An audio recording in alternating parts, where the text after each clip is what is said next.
তুফান দেখতে এসেছি, আর এটা ট্রেলারটা দেখি আর কি দেখতে আসা, 2 দিন আগে যেহেতু বের হয়েছে ট্রেলারটা। আর তার আগে হলো এটার গান, মিমির গানটা, ওইটা আর কি বেশি ইফেক্ট করেছে।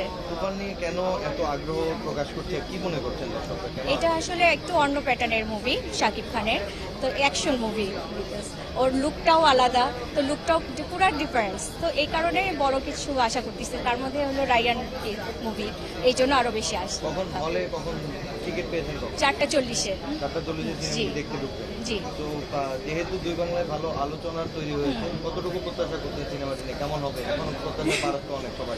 অবশ্যই কিছু বড়ই আশা করছি, কারণ দুই বাংলার, তারপরে আবার রায়ান রাফির মুভি, তো বড় কিছুই আশা করছি। আমার খুব পছন্দের অভিনেতা আছে, বাবু সাহেব আছে, তারপর আরো নাবিলা আছে, তো বেশ কিছু পছন্দের অভিনেতা আছে।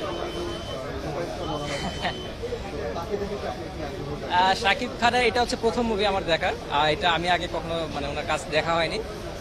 দেখি, আমার এক্সপেকটেশন হাই, ওনার লুক বেশ জনপ্রিয় হয়েছে, এটার জন্য এক্সপেকটেশন হাই।